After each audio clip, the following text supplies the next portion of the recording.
You're listening to Nutrition Matters podcast with Paige Smathers, registered dietitian nutritionist. Nutrition Matters podcast explores how to approach food and your body in a whole new way. I interview people who share stories and expertise in rejecting diet culture, making peace with food, and discovering a more positive, realistic, and sustainable approach to health and well-being. I'm Paige Smathers, registered dietitian, nutritionist, and owner of Positive Nutrition, an in-person nutrition therapy practice in Salt Lake City, Utah. I offer free resources, including this podcast, a blog, and posts on social media. If you're local to Salt Lake City, check out our services and availability for appointments, and keep your eyes out for in-person groups on mindfulness, intuitive eating, body image resilience, and more. Go to positive-nutrition.com and hit subscribe if you'd like to keep in touch. I also offer online courses covering topics like the science of nutrition, mindfulness, and healing your relationship with food. Check those out at positive-nutrition.com/academy. If you like what you hear on the podcast, you can make a difference by leaving a review, sharing with friends and family, or making a donation. Thank you so much for your support. You can also find me on Instagram or Facebook if you'd like to have a little more food for thought at Paige Smathers RD. Thank you so much for listening. Hi everyone, welcome back to another episode of Nutrition Matters podcast. My name is Paige and I'm your host, and I'm really excited to bring you this conversation about menopause with Erica Leon. This is a topic that comes up really regularly with my clients in session, and I just think it's one of those things that we don't talk about enough, and there just are not enough conversations or resources out there, or even just kind of willingness to discuss this. So I thought that I would take a shot at it, definitely not the first, obviously, but I wanted to be part of the solution a little bit here and talk about what should one expect going through menopause? What is it like? Why do these changes occur in the body? What should we expect? How do we navigate it? How do we trust our bodies? How do we continue to care for ourselves well as our bodies age and shift and morph? So with that all being said, I do want to give a little content warning. Erica, as she describes her history and kind of what brought her to this work, she describes some details of putting children on diets and putting people on diets. And I know that there are some sensitive ears who just might not really be in a place to want to really hear about some of those details.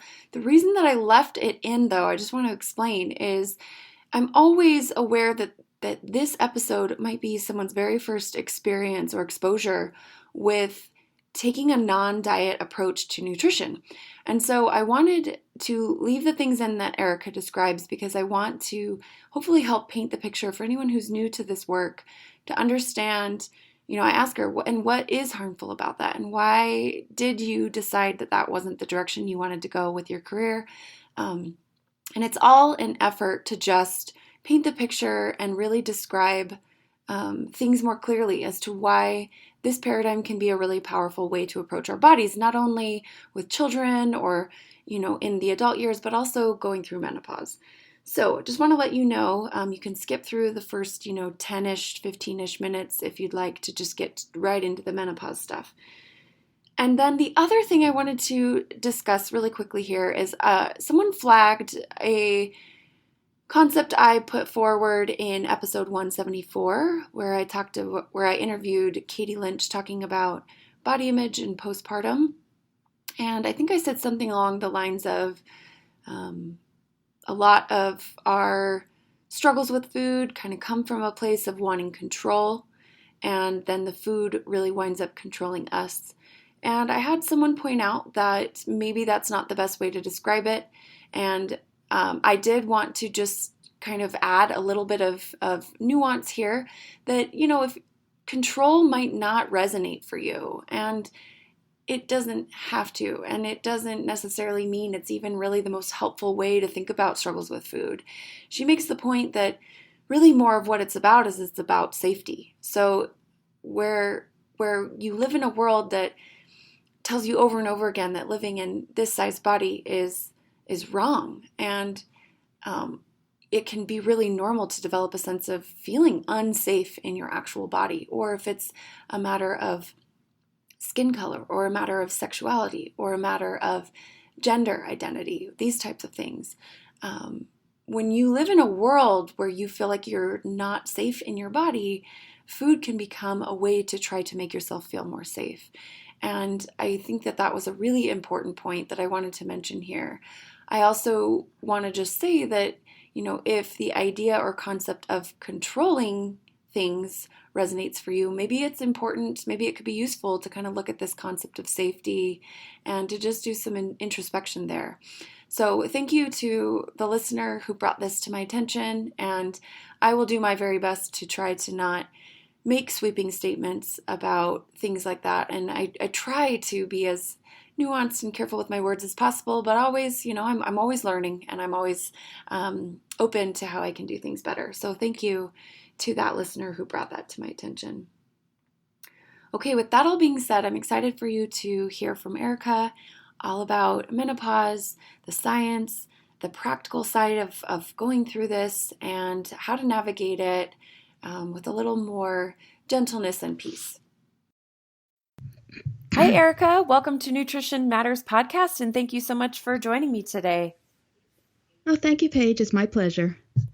Erica, will you just take a minute to talk about who you are, what you do, where you live, kind of any relevant information before we dive in? Of course. So I'm a registered dietitian, of course, and I am in New York. I'm in Westchester County, which is a suburb of New York, and I have an office there. I have 2 other dietitians who work with me, and I've been a dietitian for a long time. Oh my God, 35 years. I was thinking about that. And I started out as a really traditional, hospital RD. But my career got really interesting. I'm wondering if you want me to talk a little bit about sort of that history. Yeah, go for it. You have us on a cliff's edge with the it got interesting. Tell us what got interesting. When I was a first dietitian, I thought to myself, I don't know, I just don't want to work in a hospital. So what I found is I worked for a company called Mead Johnson. They sold infant formula and nutrition supplements. I'd worked at a cancer hospital, so I was very familiar with nutritional products. And so, I figure I'll take a job doing this. And I was a salesperson, and it's a really stressful job, I'll just say. I can't imagine anyone knowing what it's like to walking through a city with samples of baby formula, just selling them to doctors' offices. It was really stressful. But I did it. It was interesting. I learned how to sell. And then I don't know, I'm really not using my nutrition skills. So I thought, I wonder what public relations is. And I somehow got into public relations. It was in the early 90s, and not that many dietitians were working in public relations. I didn't even know what it was, but I ended up working for a couple of different companies, and I was promoting primarily weight loss products, things like light cheeses, artificial sweeteners. I was thinking about this, vitamins and minerals. I even sold the OptiFast diet program. It was part of that whole thing when Oprah lost all this weight for the first time, and she had this whole red wagon filled with fat, and she dragged it across. I don't know if you remember what I'm talking about. That famous iconic moment. Yeah, no, I do. I actually grew up watching Oprah, like loved her. So I know exactly what you're talking about. Yeah. So that was my whole thing. I was I was in public relations then. I wrote press releases about that amazing moment. And, I just did it for a while, and I realized I just missed counseling. I missed working with patients. So, that was sort of a 10-year period of time that I tried lots of different areas. And I think it's amazing that as dietitians, we can work in so many different areas. But I think I realized that this whole thing with promoting diets just didn't feel right to me. So, at that point, I actually ended up having kids, and I took a little time off. And I got back into patient counseling by way of doing a couple of things. I worked at a college teaching nutrition, and I started a private practice, which I did sort of around raising my kids. It was kind of crazy. I worked out of my home. So I just remember it being a really chaotic time, thinking now sort of post-menopause and thinking back then how I had these kids, and I tried having a private practice in my home, running around like crazy. I mean, I just think to myself, we're super women, that we can do it all. So, that's kind of how I got back into patient counseling. Yeah, Um, that's a lot. but That's a big transition to go from that world to like, okay, now I have young kids and I'm running a private practice. That must have been a lot. well, it was a lot. I did it gradually, and I want to say that I was really fortunate that I was able to do that. Not everyone is able to decide the hours that they want to work. I was very fortunate. So, what I did at that time, besides being a dietitian, is I also realized how much I loved exercise, and I became a personal trainer. So I ended up having this. This was a little ridiculous when I think about it. A gigantic gym in my home, and it became my home office where I'd have clients coming in. And at that time it was thinking it was sort of the early 90s into the mid 90s, helping clients with weight loss goals. I'm embarrassed to say, helping them get healthy and strong, getting fit, exercising and eating well, thinking, just move more, eat less, and you'll lose weight. Like that was unfortunately my motto back then. And I have a little shame thinking back about it, although, we only know what we know when we know it.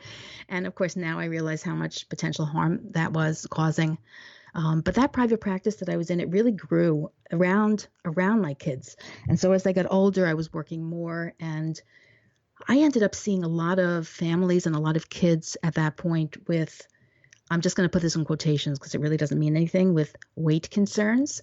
So pediatricians referred a lot of families to me with kids that were in the quote unquote higher weight categories. And I taught this program called Shape Down. I don't know if you've ever heard of that. But it was a weight loss program for, I'm just going to put this in quotations again, for fat kids and fat families. That's what it was. And I started to see a lot of eating disorders. And sort of that's where my interest in working with eating disorders came around, just seeing the harm of these messages that these kids were getting, and the parents were frantic that their kids were in larger bodies.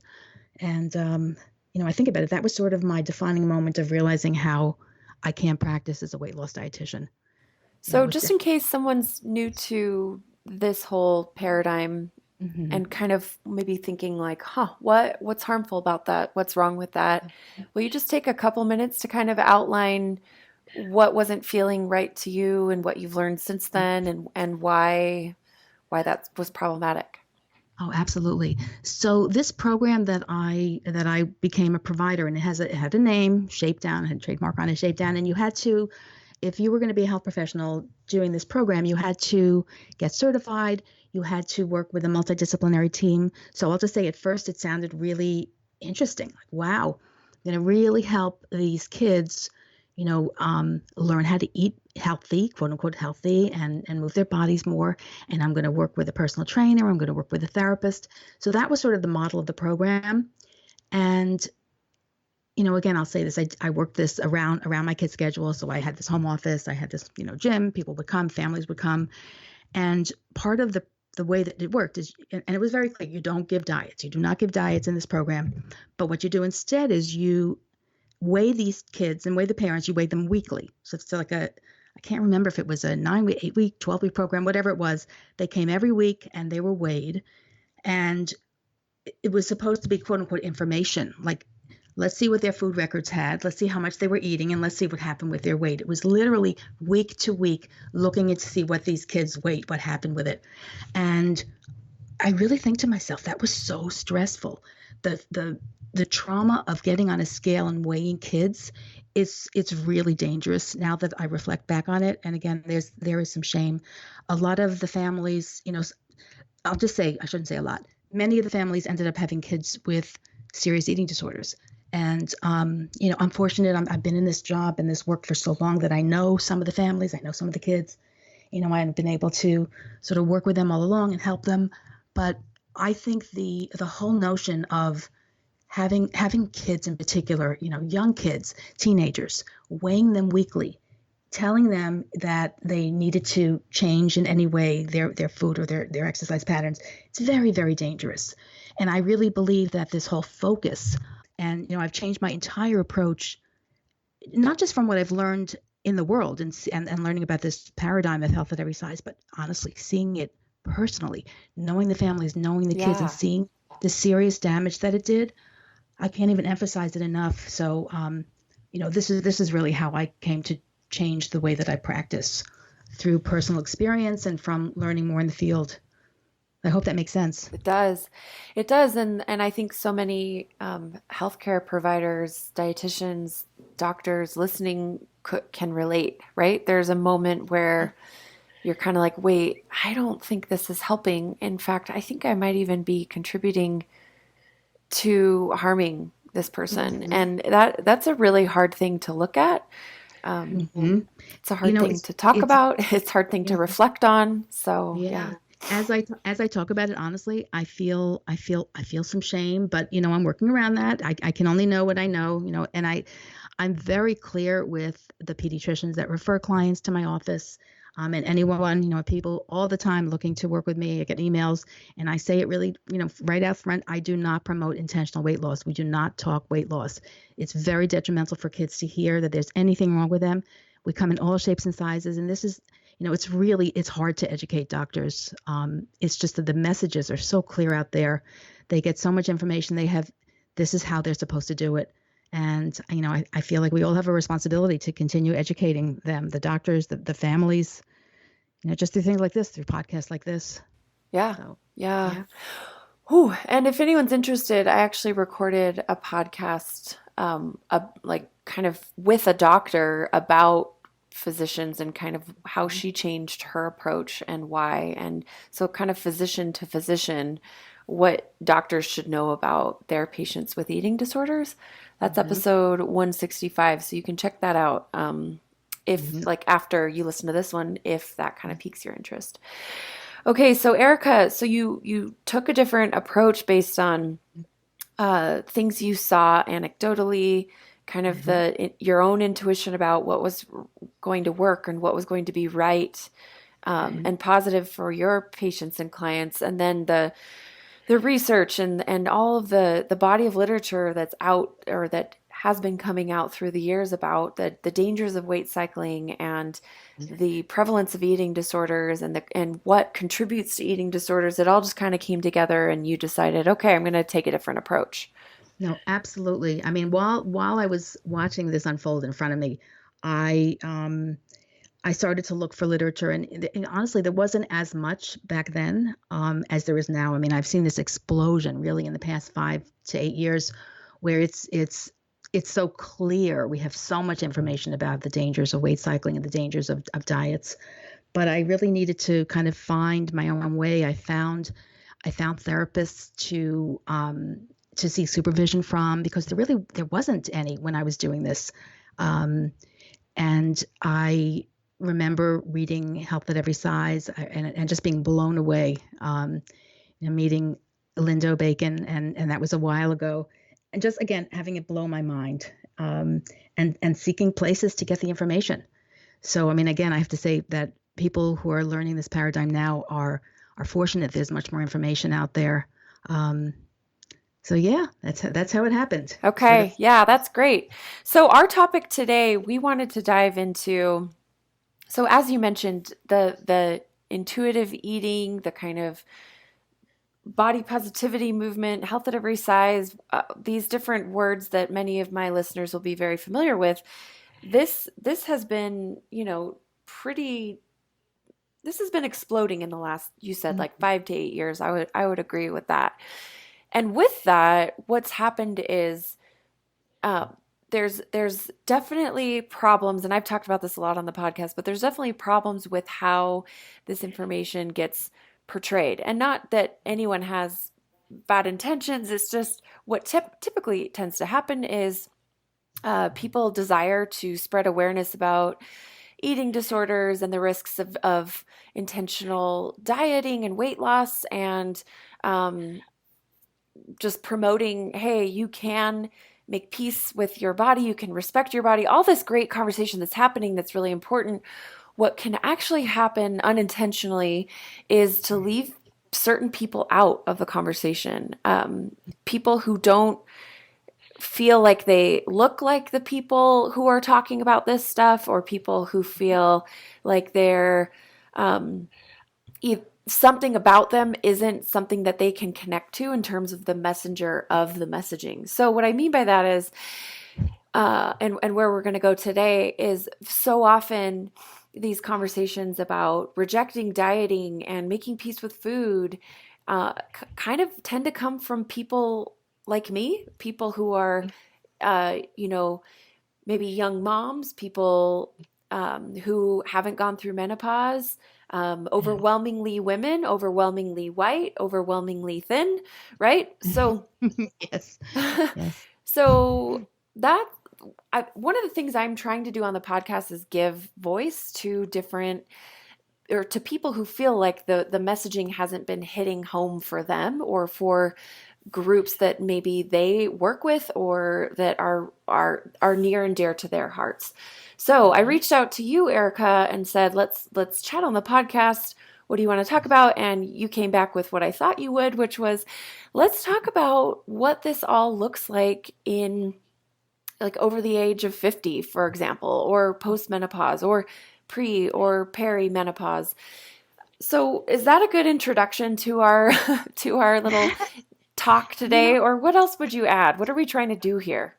well, absolutely. I'll just say that I do work with quite a few. I'm going to say, I'll just say women, or really, to say people who have ovaries who are going through the transition of going from perimenopause into menopause, because frankly, our bodies change, and it's really shocking what happens in our bodies. It has happened to me. I'm now postmenopause. I said I've been a dietitian for 35 years, so I'm way over 50, and um, there was really no one, honestly, to talk about when it was happening to me. There was very little information, and I think what's important for me to get across is that when I was experiencing, I'm just going to call it the quote unquote change, people call it the change, life was so challenging. I was talking about this with a friend the other day, that how crazy my life was. I don't even think I knew what was happening to me. I remember, and really starting sort of in the 40s, but we can say 50, because the average age of menopause is considered 51. It happened for me much later, but think about the things that happen during a person's life at that time. Kids are, if someone has kids, they're most likely teenagers, or even a little bit younger, some a little older. And I think about parents being older. I think to myself, when I was in my 50s, just crazy stuff was going on with my kids. I mean, just sort of normal crazy stuff, but stuff, teenagers are really challenging. My mom and my mother-in-law were both very ill. I was doing so much caretaking of others that I didn't even notice what was happening to me, to be honest. I think I was going through some changes. I was going through hot flashes and mood swings, crazy mood swings. And honestly, I didn't think about my food. I was too busy.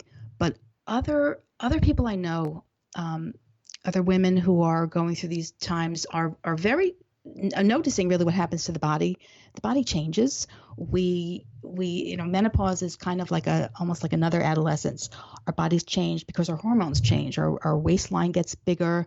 Um, and honestly, that's one of the biggest concerns that I hear from a lot of the people I work with, that why can't they lose weight? Why, all the things that worked when they were younger doesn't work anymore.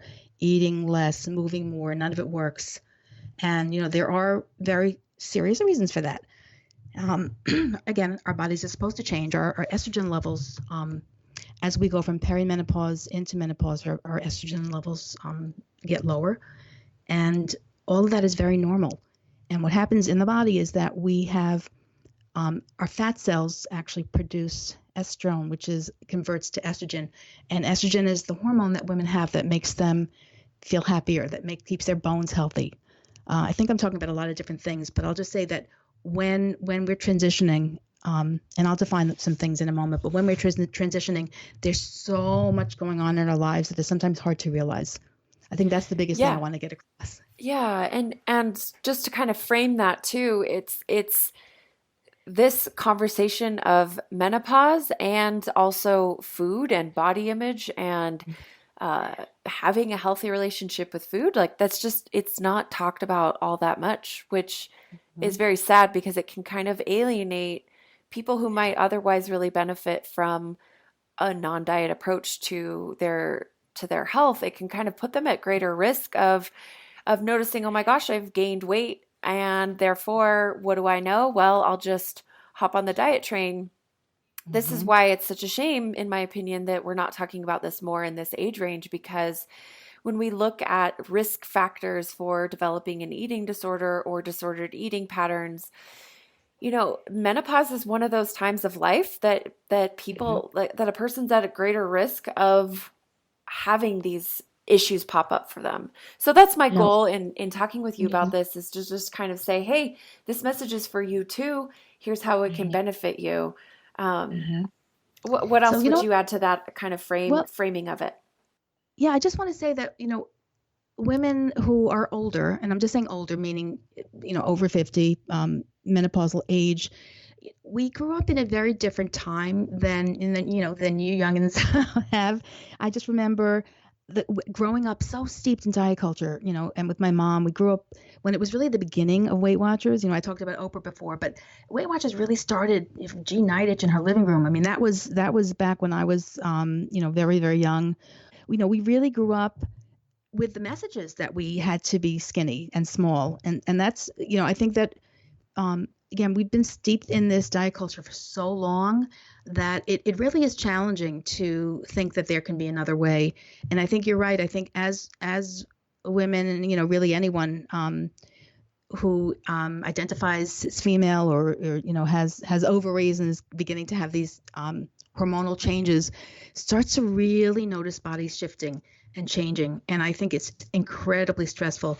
I remember one of my clients in particular who was, approaching menopause, and she honestly was so consumed with losing these last X number of pounds. She was, truly obsessed with it, and I ended up having to release her from my care because she just could not acknowledge and accept that her body was the way it's going to be, despite how much she was moving and despite her, quote unquote perfect diet. So I think that's something we really have to be careful thinking about our bodies, that our bodies change. And Yeah. yeah. Yeah, and you know what? It makes me think of kind of how unfair it is to menopausal women, because I mean, I can only speak from my own experience here, but going through puberty, there seems to be more support and more education and more understanding of like what's normal and what do you expect, what to expect, and what kinds of changes might happen in your body. This is a Mhm. conversation that, the schools often have with Mhm. young folks, and then also like maybe moms might have with their kids, and perhaps other parents, or grandparents or whoever. It's fairly normal and expected, I would imagine, in most cases, Mhm. that this is a conversation that's going to be happening. And for me at least, I can confidently say and really give a lot of credit to the people in my life, but it was framed as like a really positive thing, like, hey, this Mhm. might be a little scary, there's going to be a lot of changes, but it's actually a really great thing. And it happens with everyone, and nothing's wrong with you. Just a lot of kind Mhm. of compassionate messaging around your body's going to change. Yes. And then I think about this other huge change, Mhm. and it's like it just seems like something's missing. It seems like we need these older, wiser Mhm. women in our lives to be like, hey, this is what this is what's going to happen, and it's okay, and your body's supposed to change, and Mhm. here's why, and it's actually a beautiful, wonderful thing, and here's why. I just Mhm. feel like there's such a missing piece of kind of the community approach Mhm. to aging, which is a whole That, yes, big that is a topic, whole right? other discussion about aging. But you know what? I would have to agree that just the messaging about what's going to happen, like what's going to happen to my body, I really didn't get that information. And I don't want to blame my mom. She's wonderful, but she really didn't talk about it with me. I only talked about things with some of my friends, and it was almost like hush hush. Oh my God, you're flashing too. Like taking off layers. Like we really didn't talk about it. And now that I'm past, postmenopause, I actually get angry when I think about some of the information that doctors did not give me, going to the gynecologist and really not getting the kind of information that I really would have liked. So I'm kind of on a mission to educate the other people that I work with and other people out there, because I think it's so natural and so normal. Like, what does it even mean? What I mean, my body's going to change. And I'll just say that weight gain is so, so normal, yet anything that you read about, any of the popular books out there, all talk about doing everything and anything not to gain weight. Don't gain weight because it's going to create problems. You're going to end up with heart disease and high cholesterol and diabetes because you're going to gain weight around the middle. And yeah, we gain weight around the middle. That's really normal. And so I But actually get really trying upset to by that. not gain weight, aka going on some type of diet, Mm-hmm. the thing that's so insidious about this messaging is it's actually like it creates a problem out of something that's not a problem, right? And then so then you go on this diet and then you can't sustain it and then you feel Mm-hmm. like a total failure and then Mm-hmm. your body naturally is like kind of a little bit overcompensating like shoot, you have not fed us, so give us all the, yummy Mm-hmm. delicious things. So that's Yeah. what's so challenging about this is like, hey, let's not make a problem out of something that's not a problem in the first place. Like your body is supposed to gain weight during menopause. Mm-hmm. Absolutely. I mean, I mean, I don't want to say numbers, but you're definitely supposed to gain a little bit. And again, that's really protective. It protects our bodies by giving us estrogen that our bodies are making less of. I love the idea that the extra weight around our middle is really a lifesaver, not what do they say, a deflated tube. I can't think of what it's called. Um, So just to oh my, reiterate, you said this earlier, but just to kind of connect what you said earlier, you are supposed to gain weight during menopause.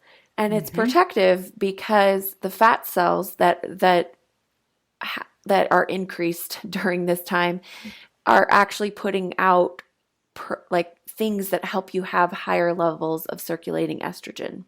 Yes, that's correct. As during the whole process of perimenopause, which really takes place, you'll see a lot of different. I've seen 3 years, but I've experienced most people 5 to 7 years of perimenopause. Is sort of the period of time before a woman stops having her period. And I want to just make a one point about that. That people are very confused about what menopause even means. And menopause is literally one day. It's the 1 day anniversary of a woman going 12 months without a menstrual period. That is that is what menopause means. The day after you've been period free for 12 months, you're postmenopausal. So most of a woman's later years are in perimenopause and then postmenopause. So I know we kind of say menopause, but I just wanted to be really clear about that. But what happens is that as we're going through perimenopause, our bodies start to produce less estrogen, which is what leads to not having or having irregular periods. And very naturally, our body produces some of these extra fat cells that produces something called estrone, which then turns into estrogen. So this is protective because we have all kinds of things that happen as our estrogen levels decrease. And I'll just say it's a little more complicated than that. And I'll explain that physiology a little bit later. But it's really estrogen that helps to keep our bones strong and keep our heart in good shape, keep us from having mood changes. So it's really the estrogen that our bodies need. The decreasing levels of estrogen having effects on things like our heart health, because what happens when we are postmenopause and really during perimenopause into postmenopause is that we become at higher risk of developing heart disease. And like I'll just say honestly, for me, this is the first time in my life I've ever had elevated cholesterol, and I recently went to the doctor. This is just on a personal note, and I was so clear that I am not going on a weight loss diet, that I'm very open to thinking about some dietary changes, some behavioral changes, but not pushing weight loss, which is, I think I said is what the first thing that doctors are pushing is intentional weight loss for, any and every change or problem in a woman's body. Some of the health concerns are heart disease, things like osteoporosis. Our bone health is very important. I'll just say that breast cancer is another concern that we have, and sexual concerns. Things become dry. We have dry skin, dry hair. And again, people really don't talk about these problems. Some of the bigger things that most people will talk about are these horrendous night sweats, and hot flashes. And I think whenever I talk to somebody about what's happening in their body, the first thing they'll talk about is having hot flashes and gaining weight. And then probably third, mood changes and not sleeping enough. And again, these are just sort of the natural consequences of the body's decreasing levels of estrogen. Um, I hope that Yeah. makes sense. Yeah, it does. It does. Yeah. And again, the weight gain, which is totally normal. And just people get freaked out. I've actually had quite a few people that I work with who developed serious eating disorders.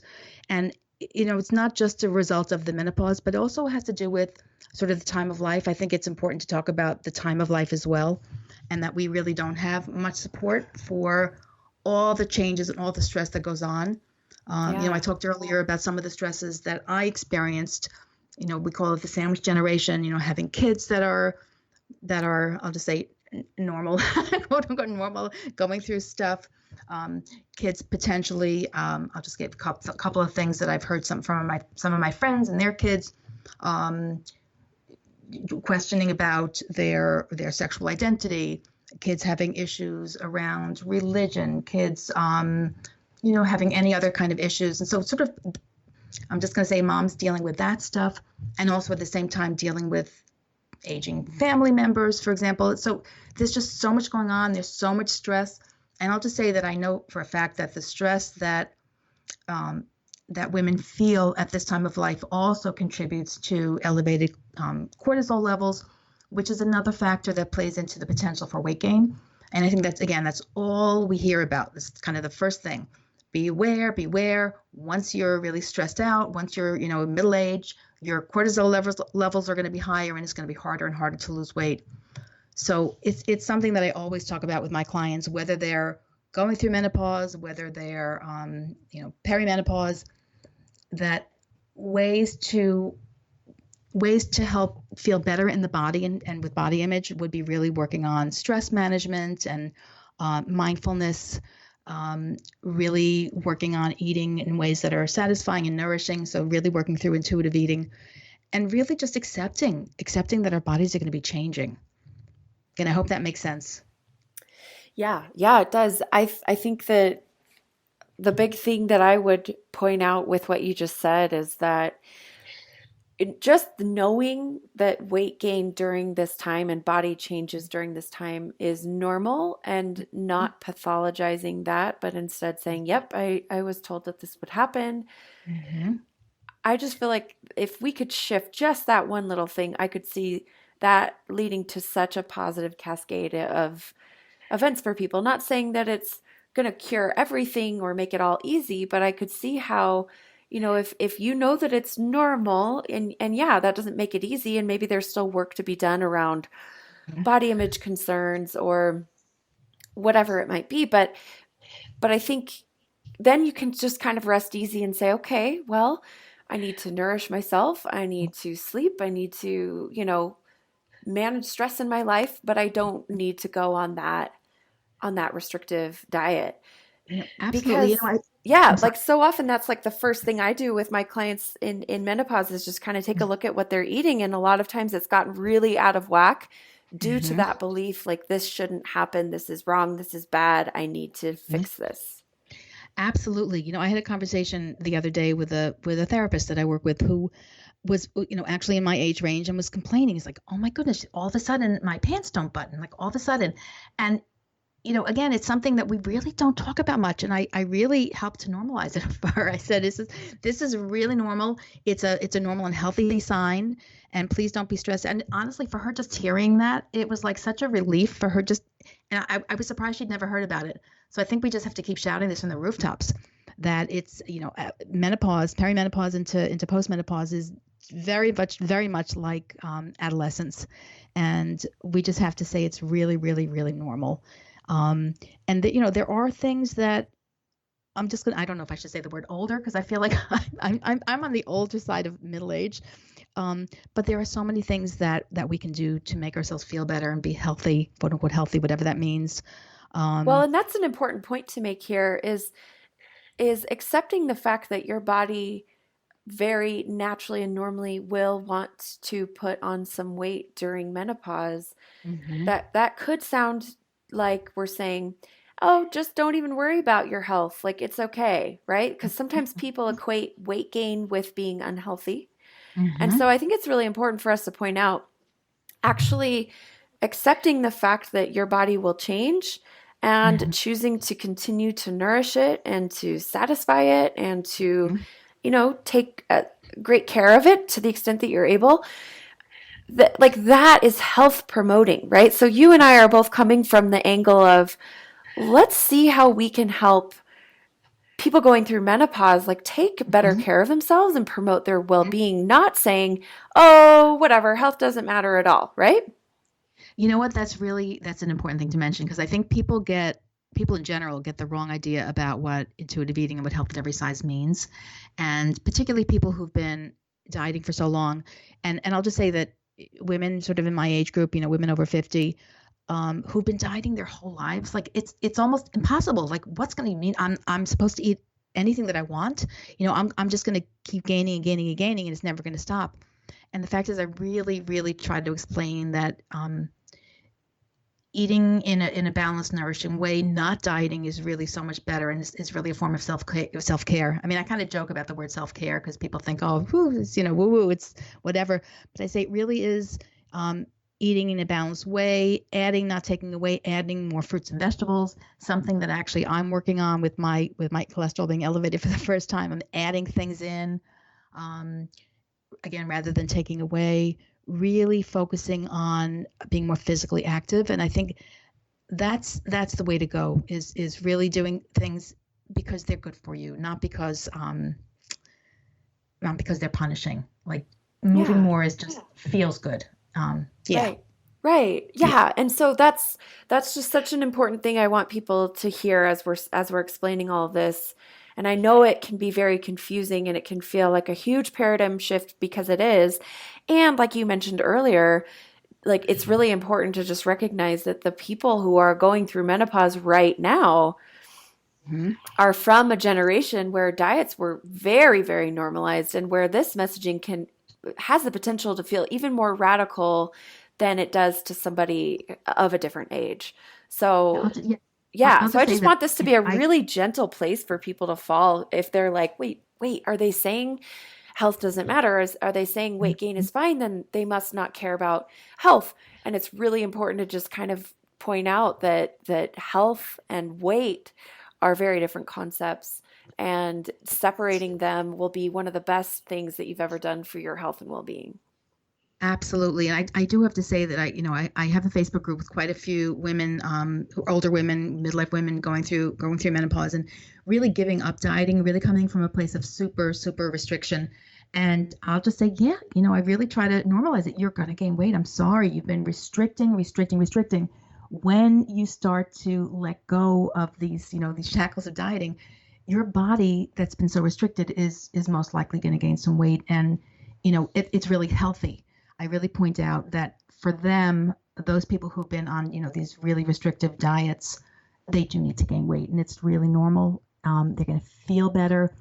Again, some of these things that some of the changes that we have during menopause, I'll just say this: brain fog, these night sweats, really having so much anxiety and depression. Like, it's really common to have mood changes, and dieting makes it worse. I'll just say that it makes it so much Yes, worse. that's what we need to really just make so clear is dieting, although maybe you've spent your whole life thinking that that's like the healthy thing, Mhm. it's actually not. It's actually not promoting your health and well-being. And especially during menopause, you're at higher risk of having that become a really, really slippery slope and leading to poorer health outcomes. We Mhm. know Mhm. that. Yeah. Oh, go ahead. No, I was going to say that, being an eating disorder dietitian, I have quite a few of my clients who are older, who do have restrictive eating disorders, binge eating, the whole gamut. And, I'll just say that at some point when you're older, your body doesn't really respond as well. And so having an eating disorder when you're older is more, I shouldn't say that it's any less harmful, but perhaps more harmful than when you're younger. You don't bounce back as well from injuries, from being sick.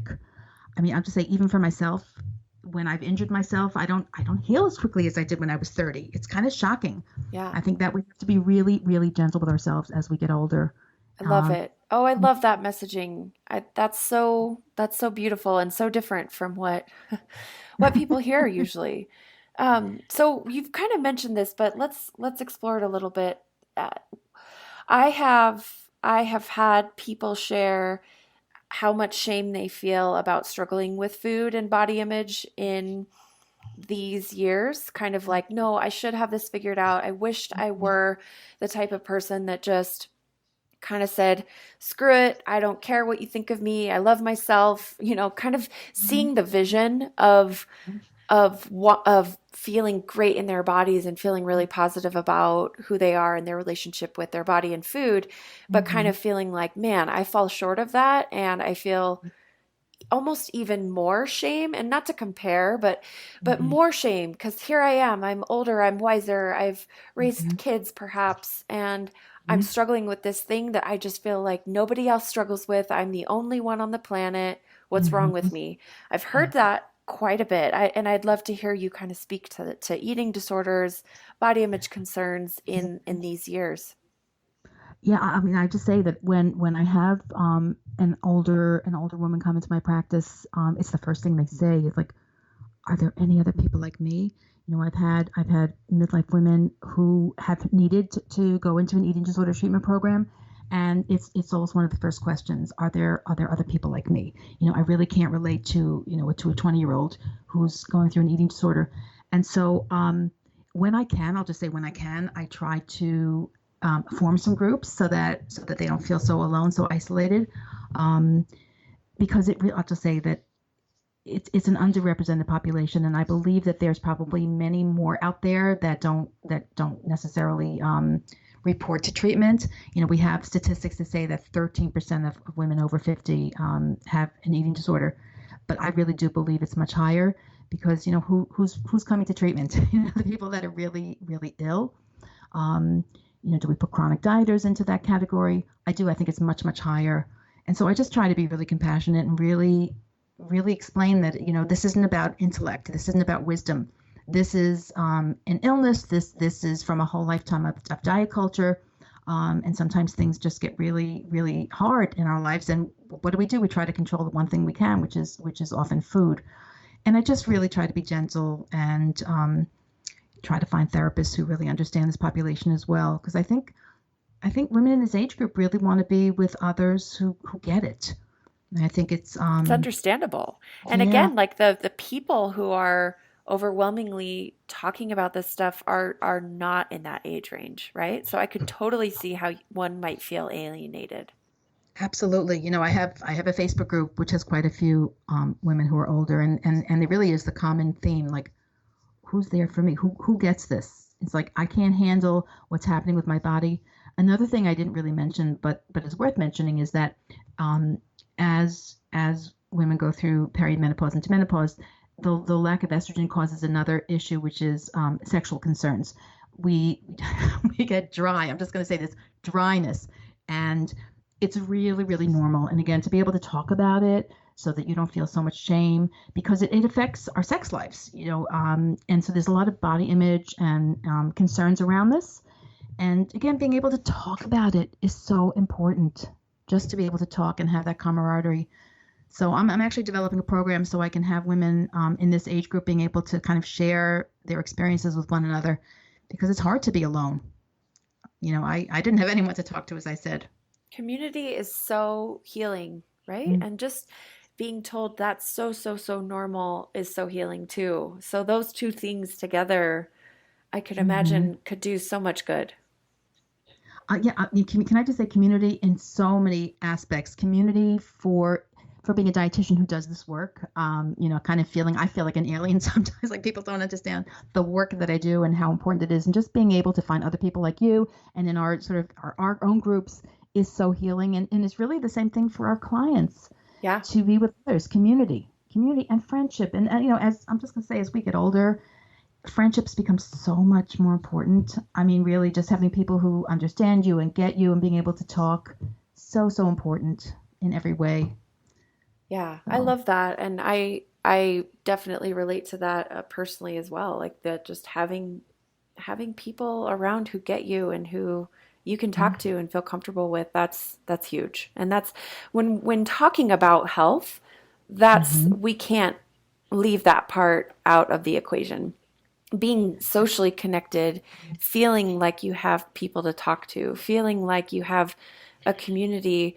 We're so worried about what we're putting into our mouths often, Mhm.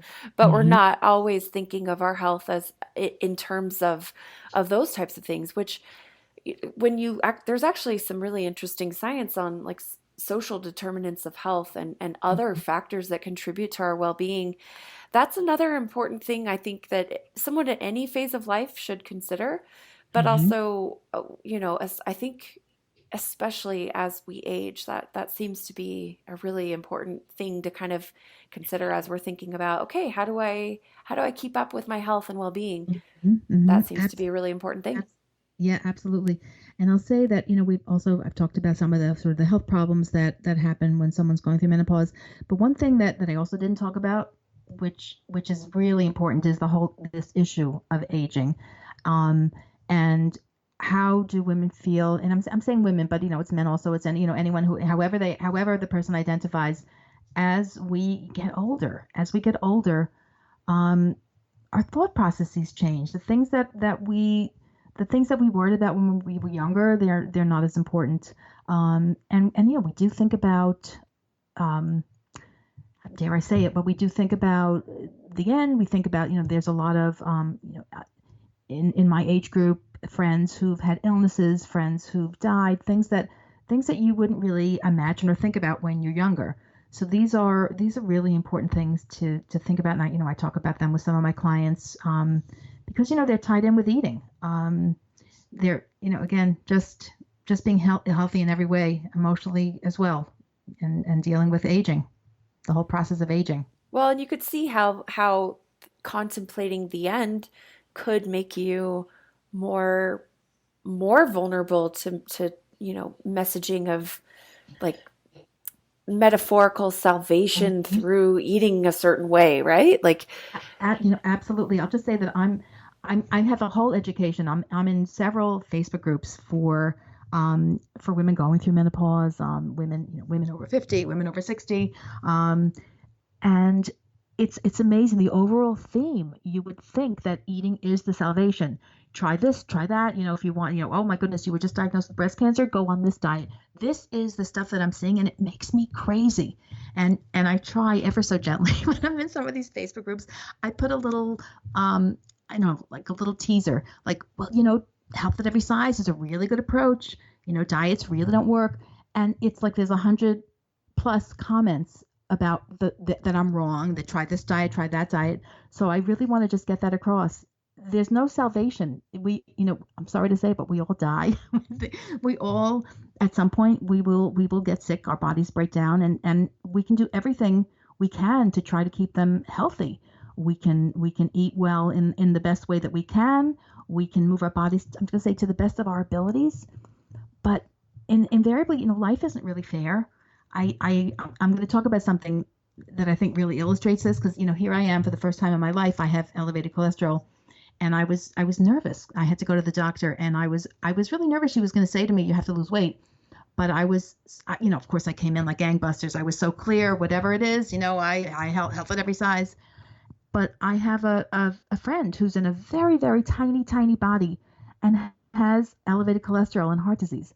And it sort of, uh, it shows the point of, no matter, you can't tell a person's health by looking at their bodies.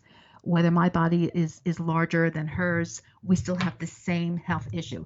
And that's sort of the message that I gave to the doctors, like, hey, whatever, give me the information that you'd give someone who is, a small body.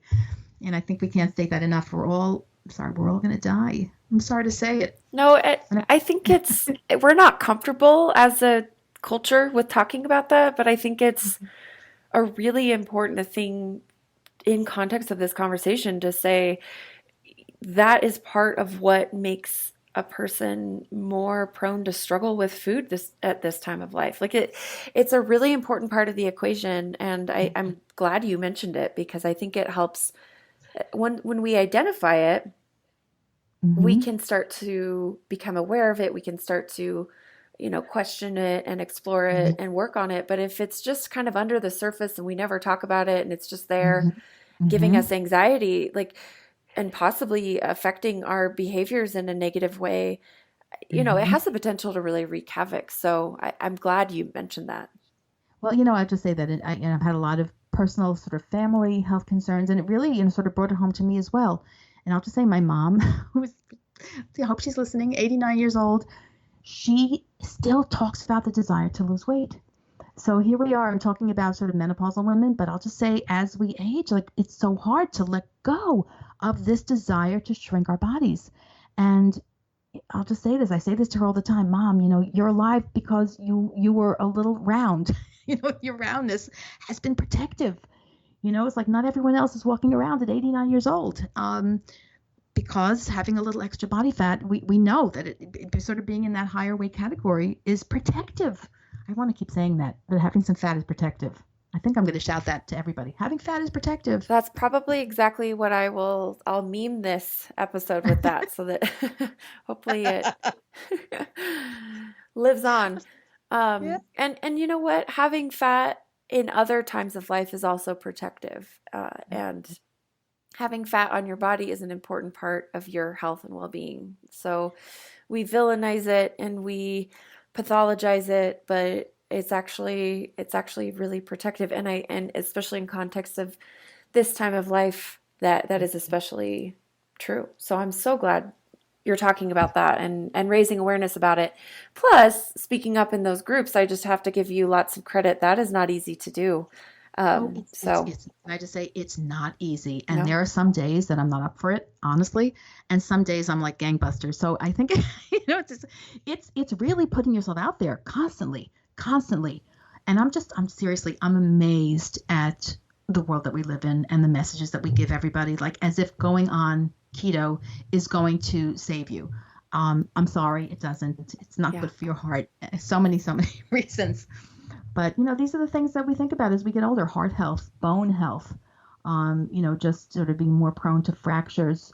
I can't believe that I'm thinking about it at this age, and I can almost remember saying this to my kids when they were teens, like, "Come on, make sure you have all your calcium, drink milk because your bones are going to, they're being made the strongest they'll ever be made." And in menopause, postmenopause, because we are lacking estrogen, our bones become more at risk. And so thinking about bone health, again, it's just so important. And just thinking about healthy habits. What are healthy habits? Moving, moving in a way that whatever feels good. So, for example, I'm really trying to work for myself more on gentle walking. I really like walking, and it's really good for the bones. It's good for the heart. We want to focus on heart health, mental health. With our mood changes, so important to be physically active if one can. And again, on a sort of a personal note, I'm really doing a lot of work on mindfulness. I never did. I always say to people, it's so important to try to work on mindfulness when you're not stressed out, because when stress comes, those are the times you might need it, but it's hard to access. So I have a group in my office of middle-aged women, and we start every single group with a little meditation. And some will say, only 3 minutes, I can only handle 3 minutes. But it's again, it's just part of normal, natural, healthy aging is being able to work on stress management Yeah, rather that's a than great not it. point. And to do it when as a practice so that you can access it when you're activated. That's a Hmm. really good point. Well, you know what I've just noticed, it's worked for me. I only have my lived experience, but it's one thing I never earlier in my life I couldn't get with it. I couldn't get with sitting still and breathing. I did have this thought, oh my God, it's what the Buddha does, but it's really become so essential, because when I went through periods of time not being able to sleep because of menopause, being able to just do some mindfulness has really, really helped. Um, That's great. and I want to make one point, because I'm sorry, I know I'm sort of going all around, but it's reminding me that there are only so many things that we can do sort of lifestyle wise when we're going through the change. And so some people will seek the help and the guidance from a physician, and a physician may or may not recommend hormone replacement therapy. And I just want to advise people to really try to find someone who knows what they're doing, someone who's accredited, because there are some charlatans out there. There are people will always ask me, what should I take? What's going to help me, get through my symptoms? And I talk a lot about eating healthfully, as I just described, fruits and vegetables, drinking lots of water, getting lots of rest, um, doing some mindfulness. And those are sort of the first line treatments. Some people are really debilitated by their symptoms, and those people would be probably seeking help from their physicians and seeing whether or not they would benefit from hormone replacement therapy. But that topic is important to talk about with your healthcare practitioner. There How also can are one spot a charlatan in this arena? Because I think our conversation so far has kind of set the stage for kind of Mhm. how vulnerable a person could be to someone kind of coming in with sweeping claims. So how do you detect that? How do you know it's happening? Absolutely. Oh boy, that's a really good question. I would probably want to ask for references. I'd want to know if they were certified. If someone was going to be recommending, for example, the complementary medicine, there are complementary medicine practitioners out there. I'd want to know that they were certified. Um, and I would just think twice because, again, taking medication, taking supplements, they're not panaceas. They can be helpful, and I always think it's probably best to go with the least first. So I would always recommend trying simple lifestyle changes and strategies.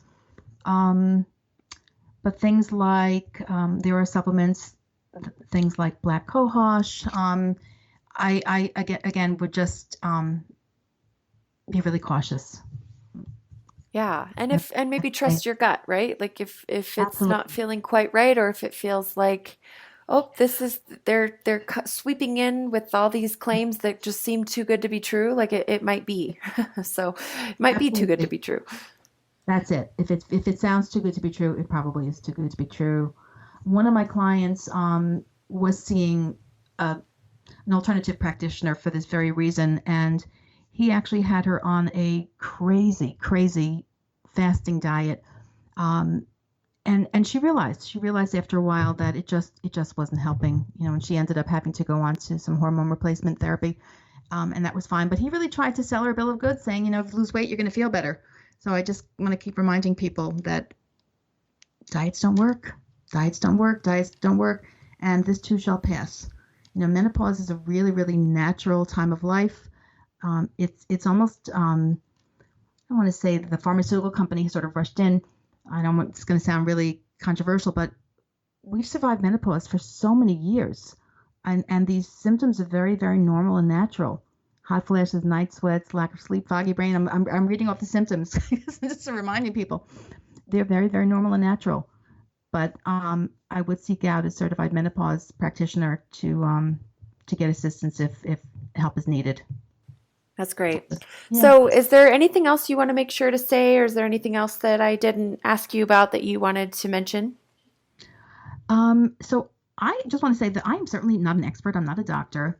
I am learning so much as I prepare. I'm preparing an online course to have a community for people going through menopause. So it'll be women or anyone who has ovaries um, going through the change. I'm developing an online course and it's going to be launching in March. It's an intuitive eating course for midlife. So I'm really excited about that. And I'll have so much more information. I have all kinds of information about weight neutral nutrition interventions for bone health, for heart health, for breast cancer avoidance, things that are concerns that we worry about as we get older. So I'm excited about that. And I'm learning more myself. Every day I learn more. Um, and I'm looking forward to sharing it and sharing with others. That's going to be launching in March. And how do they find you? They can find me at my website, which is ericaleon.com. I also have a Facebook page. I have Instagram, Pinterest. You can find me on any of those social media channels. But my website will definitely have all the information about where to reach me for the Okay. group. Well, thank you so much, Erica, for joining me and for creating this awesome resource for this really, really important topic. I'm so glad you're doing it and so glad we have you in our community of people trying to help people find peace with food. I really appreciate what you're doing. It's really important. Oh, thank you so much, Paige. I really appreciate it. Well, I sincerely hope you've enjoyed this conversation. If you haven't already, please go ahead and leave a review on iTunes. Thanks again so much for listening, and we'll see you soon for another episode.